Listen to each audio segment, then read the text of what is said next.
Yeah, bang on for this start of game. Lycan running his walls down the mid lane, getting that in Margo there. We have a smoke coming in from TSM down on this bot side, seeing what they can find. Whitemorn getting into tower, getting a bit hurt. Presumably getting some vision down.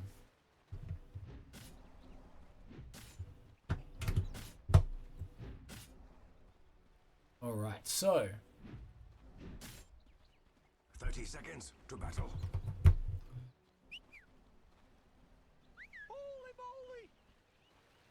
Some of the sounds. some of the voice lines are good fun. Alright, let's look at our scoreboard here. Who do we have? Jim Park on his Morphling. We saw him do God's work with that yesterday. Dark Margo on his Mars. Schofield on that Tusk. Snowballing it again, as we saw. A couple of heroes returning here. So that's Sacred that on this... snowball one I saw with the breaks over Yeah. the wall. Yeah. We have Silencer again. Lad looking just to really annoy spellcasters on the other side and absolutely murder this Invoker. Schofield getting chased down by 3 of them here, but with that slow coming in from the Silencer, doesn't look like they'll be able to get anything more done.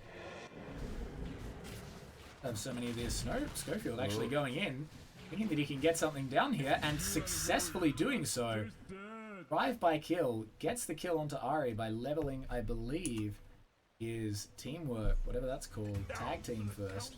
Although he will end up falling, dying to lane creeps. There weren't any neutrals there for him to die to just yet. Continuing on, we have Bryle back on that Invoker. Many spells from that hero. Phoenix going through from Ari. Big team fight hero. Flies around. Bird, very slippery. Whitemon on this Marcy. We did see once yesterday. Marcy is a very frustrating hero to deal with. Tomato on this Gyrocopter. Fighting constantly here. Stinger having to TP all the way back to base. Just getting caught with that flip early on in this laning phase. Coming up to this top side, we do have Tomato with Whitemon as his support. Up against Sacred solo in this lane because Schofield was fighting bot side. Getting that first blood. Darkseer, very much a hero who can sort of solo his lane. Doesn't really need that support around a lot of the time. And finally Kasane on that Lycan. Final hero. A bit of a fight over the pool camp here. Those creeps going in. This should let Tomato and Whitemon just get full farm off this. And the jungle camp as well. Schofield sticking around to grab the experience from those jungle creeps. Failed pull is going to be a bit of a problem because this will allow TSM to really just hold that wave right in front of their tower where they want it. That is going to be pretty scary for Beastcoast. Luxia not able to do any of the same sort of thing. Dire's middle tower is under attack. Looking into that mid side, we do have Bryle. God Gamer alert! God Gamer detected! There we go. We have Connor kicking the HDMI cord, making our monitor blacken.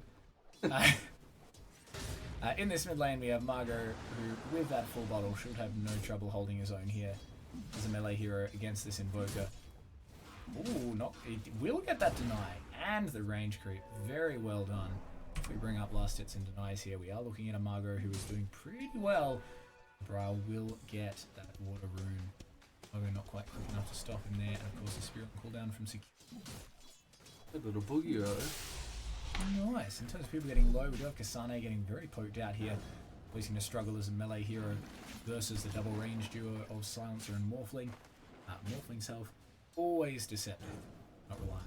In these last hits. Like the Gyro is having a pretty free lane. You do expect that into a Darkseer, especially if the Gyro has support. Laning is very close. We do Margo taking not much else going on. These lanes so far not being incredibly active. Look up towards this Gyro. They are. Whitemon tossing Schofield back. It's a snowball out. And just to get himself away to a creep. What? Still keeping that damage on, keeping that pressure in.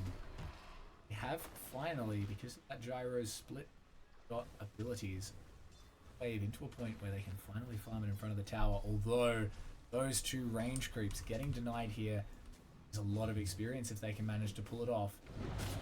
Doesn't look like they will. Schofield getting in there, interrupting things. Damage down. Tag team is good.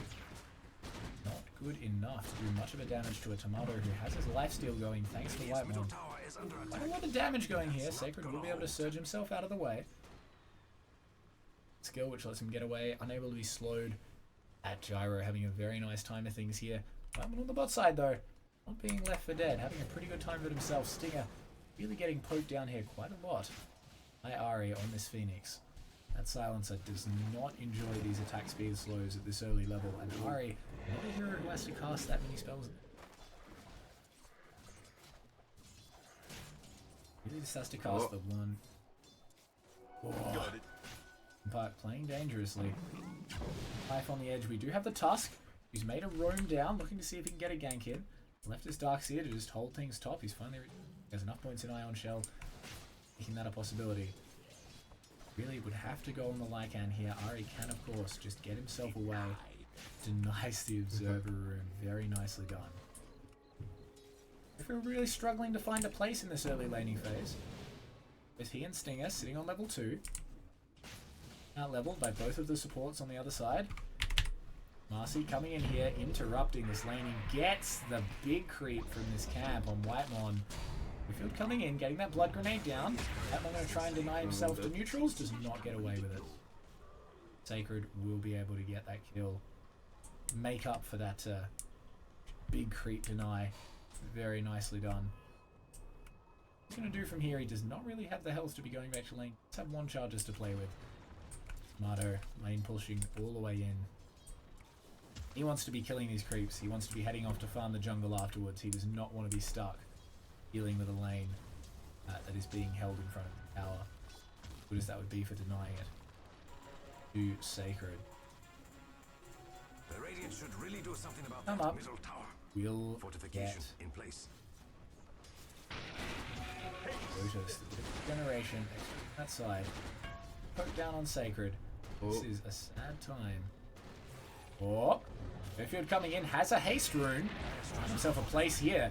Down in this lane, traps him up with the shards. Stinger coming in, getting the damage down. Tomato will fall, it looks like. Very nicely done. Lovely vacuum at the end there from Sacred. Doesn't quite manage to take Ari out of the dive. That was an excellent rotation from Stinger. Coming in here, recognizing that his Morphling is pretty much fine down there in the bot side, fighting up against this Lycan.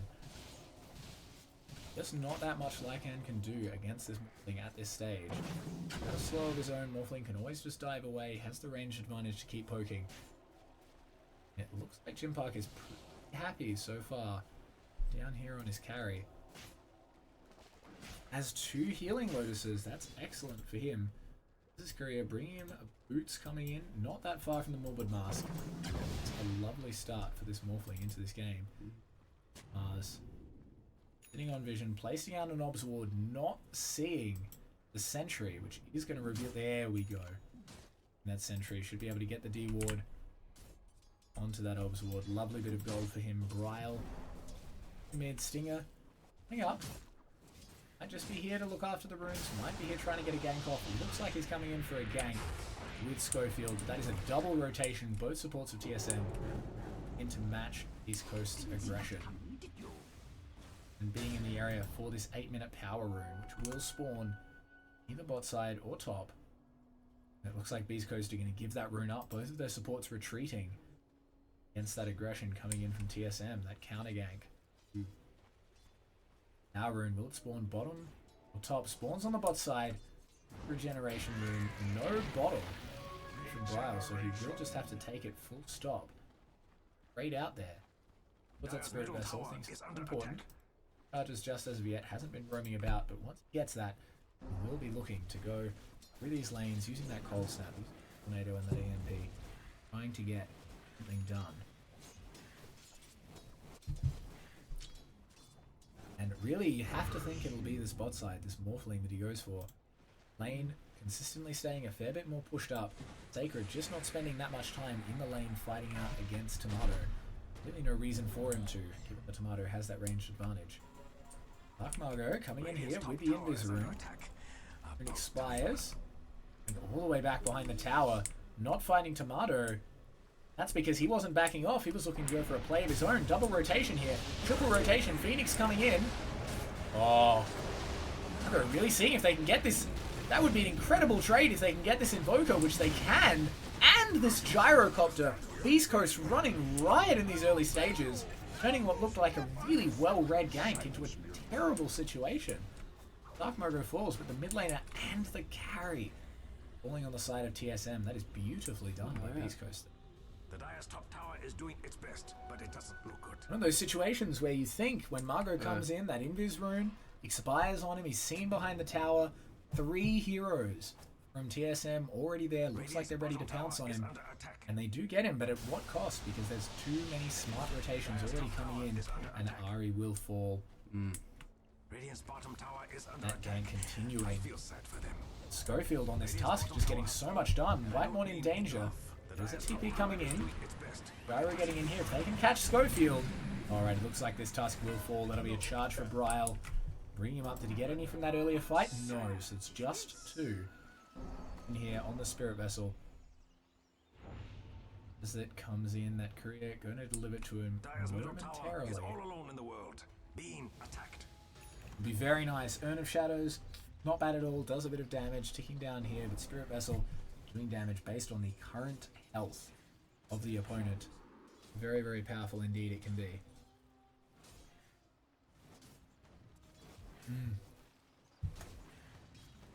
Alright. You can see Whitemon moving into this jungle. The Stealth Wolves leading the pack. They are seen. Coming in here, Bryle misses Margot with the Tornado. Throws down the Cold Snap. Oh, and the Spirit Vessel on him. Devastating combo. Margot throws down the arena, trying to stay alive. Looks like he will fall to Kasane on the backside. Whitemon under attack here by Schofield. Stinger running away. Looks like he will also fall. The devastating wolf form. Just not enough damage. Coming in here from Beastcoast. They're POS 1 and 3 just sitting on the top and bottom lane, keeping those side lanes pushed out. Nobody significant here to defend that mid lane. Margot just not having a good game here, getting jumped on.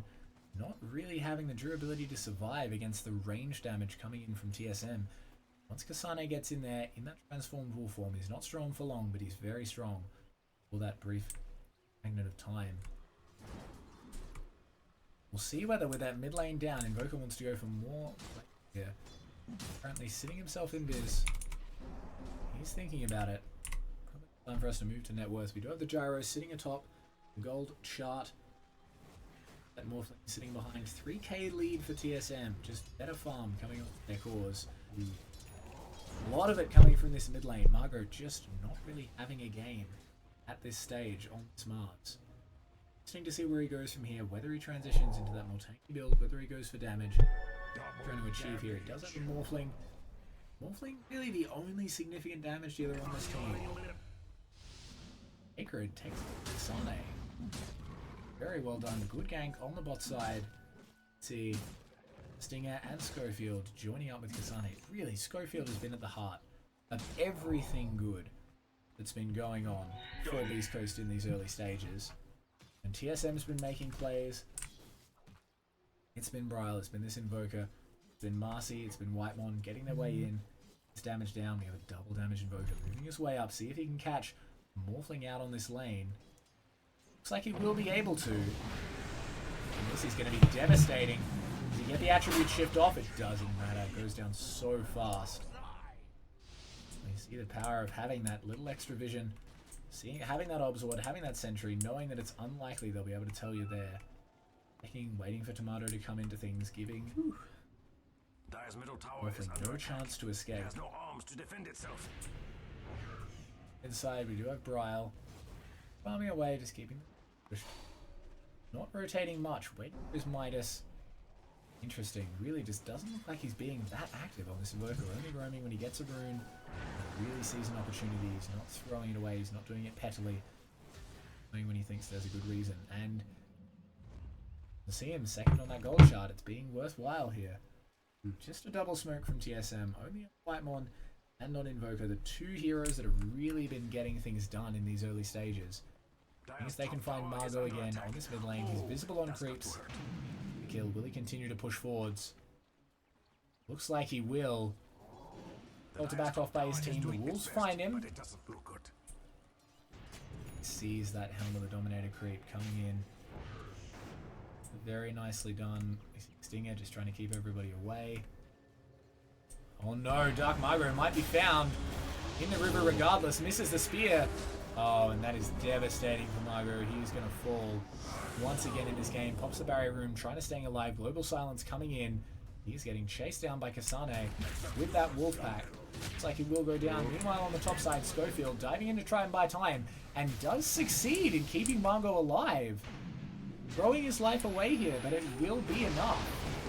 And now a huge ancient camp falling. Tomato drops the rocket for it. Two wolves fall, but that is little consolation for what like a triple stacked out there. That is excellent gold for Tomato. 1,500 ahead of Gym Park on this Morphling now.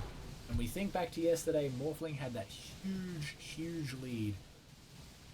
1,500 gold ahead he was against Evil Geniuses in that game on their opposing core matchup. Here, you're going the other way, and even with this ancient stack, still going to be 1k gold behind that gyrocopter, who's taking a stack of his own.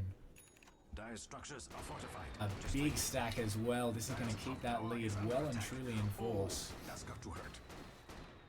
Looks like there is a fight going on bot. Margot getting eventually jumped on again.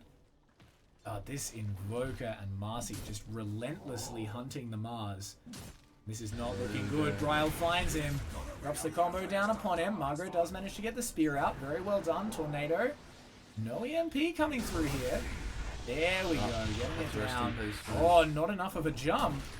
Oh. He will not stay alive. Dodges the Sunstrike. Really just wasting their time effectively here. Amato knocks him down with the Aghanim's attack. What are the items the gyrocopters got? So, on Gyro here we have the Wand. Inviting item every time someone casts a spell in the vicinity. Gains him a charge. You can expend that to gain back some health and mana. We have the Quelling Blade on him that lets him chop down trees. Gives him a little extra damage against creeps. Crystallis. This gives him a critical chance against everything he hits. Gives him a bit more damage as well, but a chance to do a huge damage on hit. Big thing for Gyro is this Aghanims. So that adds a side gunner for your flying machine, and every second or so it will randomly shoot out an attack at the closest enemy target per. So it's very good. Gives you that attack even if you're stunned. That side gunner still just plinking away. Very good. Then his power treads. Gives him some attributes. He can switch which attribute it's presently giving him with a toggle. And movement speed, of course, and attack speed. And then finally this Falcon Blade. Bit of damage, bit of mana regeneration, a little bit of health. Yeah. Look at some levels. Is under attack. It has no arms to defend itself. Fortified its structures. Halfway mark, roughly, you reckon? Maybe I'll have a nap. The game? Oh, roundabout really depends. I mean, as I'm looking at these compositions, Beastcoast, they're really wanting this Aegis. They're needing that on that Morphling. It depends how these fights go. We've got a fight coming in here in the mid lane. If Bryle manages to fall, Kasane coming in. Oh, this could be devastating here. Joining in on that wolf, the dive away from Gym Park, but if he falls, this is going to be real bad for Beastcoast. Margot going down again. What looked like a good jump onto Whitemon turned around as the entire team arrives. Particular trouble for Beastcoast at this present time is that Lycan. This is exactly the stage of the game he loves to be in. He has his Helm of the Overlord. Crimson Frost. Me too, buddy. Me too. I love how little I understand about this. Yeah, don't worry. Me too. Me too. It happens. Dota is a game. There's an awful lot to learn. Yes, a little bit too much. Of all the items. Well, too much for some, but it takes names for all types. Yeah, so Iron Branch, really simple item, gives you one of each statistic, one of each attribute. I mean, it's the cheapest way that you can get attributes, but of course it fills up your slots very quickly. The thing for Lycan though, he spends the first 20 minutes of the game with 2 items. This wand and this Helm of the Overlord. Helm of the Overlord, an item which builds up over time. Right there. Out of this, so first it builds up into this Vlad's, which has all of those components. The other thing it needs is this Helm of the Overlord, which has all these components. Yep. And finally, if you combine Vlad's and the Helm of the Dominator, and a recipe. You get this Helm of the Overlord, 6,400 gold. Huge item to build towards. And he's got it. And he's got it. It's the only thing he has. He has just now picked up a plate mail, going for that Assault Cuirass. Raises the armor and attack speed of his team, lowers the armor and attack speed of anyone, any enemies around him. And because he has control of so many things, he can take control of these neutral creeps. These big ones. That's what this Helm of the Overlord allows you to do. Because he has that, because he summons these wolves that follow him along, he's got a lot of items to control. Yep. A lot of units to control.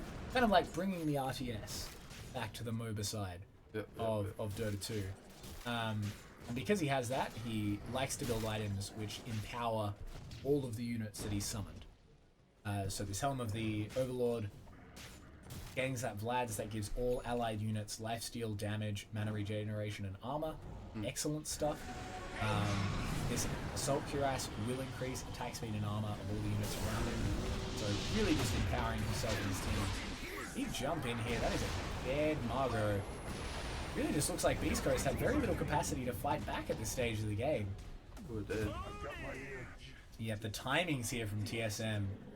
These heroes just come online. I mean, the Gyro, he has this Chrysalis, he has this Axe, he is a happy boy. This Lycan, he's hit his Helm of the Overlord, he's a happy boy. Invoker just running around with Midas and Spirit Vessel. I mean, there's just not a whole lot that Beastcoast is able to do right now. This Morphling, he needs more time. That's the thing with Morphling, he needs time. That's why when he has a lead early, you look at him and you go, this is a scary, scary game. Because if he's ahead then, when he's better later, think of how terrifying that is. Jumped on here by Ari. Something gets knocked down in the room outside us, that's alright. I don't think Gym Park's really going to have enough to be carrying this game away, unfortunately.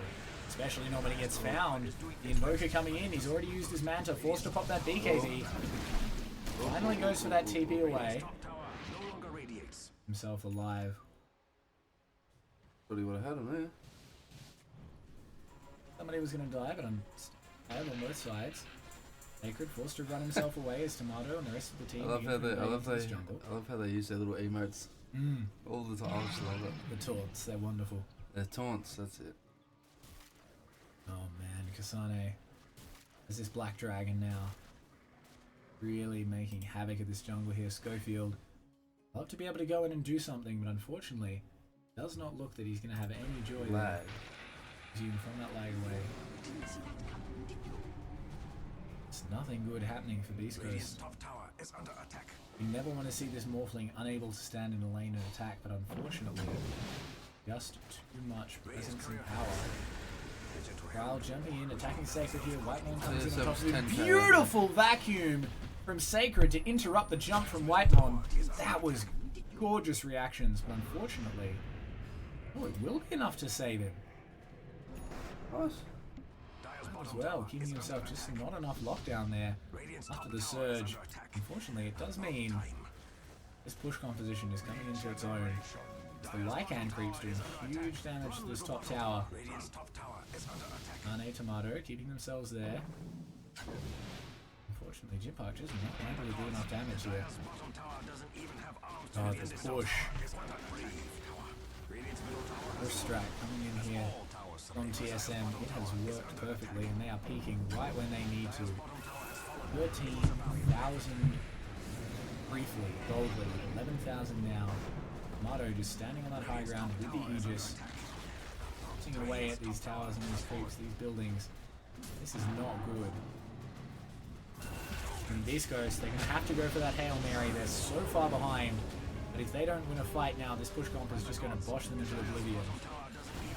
Oh no, it doesn't even look like he's going to need the Aegis. Tomato just standing and right-clicking, the whole team going down. 2 fall, and GG is called before Gym Park even goes down. And that is a team comp executed perfectly by TSM. They're strong, coming in exactly when they had to. And that is a game 1 victory for TSM over Beastcoast.